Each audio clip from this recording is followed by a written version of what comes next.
Daniil Medvedev has fired a warning at Novak Djokovic after surrendering his new world number 1 ranking to the Serb.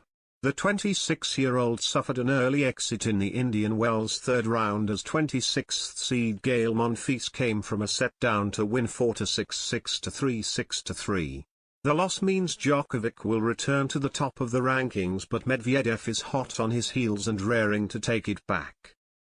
Medvedev recently became the first man outside of Djokovic, Nadal, Federer and Murray to occupy the top ranking since February 1, 2004, 18 years ago. The 26-year-old had been in contention for the top ranking when both he and Djokovic were competing in ATP 500 events in Acapulco and Dubai respectively, and it was a quarter-final loss for the Serb in Dubai that allowed Medvedev to climb to the top. But his stint as the current best male player will end after 3 weeks with his early exit in Indian Wells, as he will drop 45 ranking points for falling in the last 32 of the BNP Paribas Open, where he made the round of 16 last year. His points from winning the Marseille ATP 250 are also being removed on Monday 21st, allowing Djokovic to surpass him and return to world number 1 for a record 362nd week.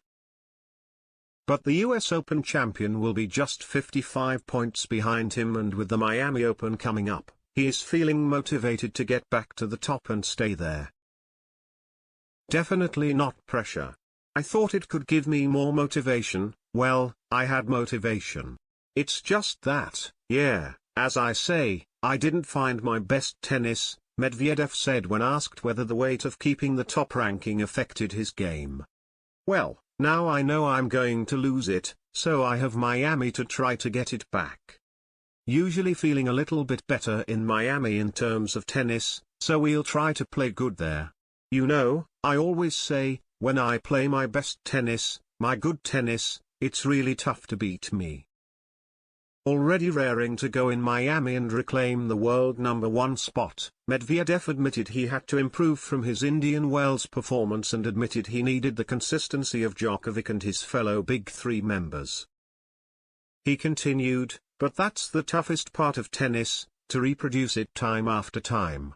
That's where the Big Three are just unreal, because no matter which conditions, no matter which surface, they are always winning tournaments a lot of the time or winning some crazy matches.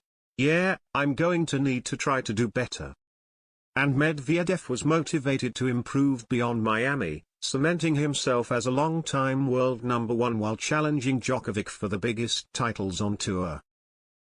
"Of course I want to be in the number 1 spot for a long time, winning many slams, and be there as many weeks as possible. So I'm going to try my best, on practice courts, on the matches, Grand Slams, Masters Series, to win as many tournaments and gain as many points and try to be world number 1 for a long time."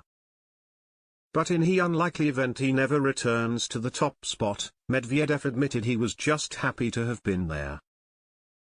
Is it better to be number 1 for, let's say, 1 week in your life or never touch it?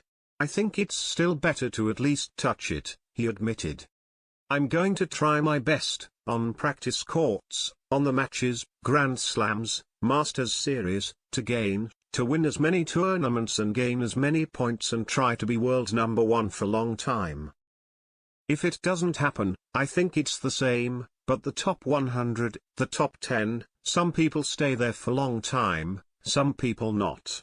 I think, to have this achievement in your career is definitely still a good thing, because when we talk about guys like Rafter and Moyer, we still talk about them as ex-number 1, and I actually, for example, I didn't know how many weeks they were there, so if you don't tell me I would say, I don't know, maybe a year or something.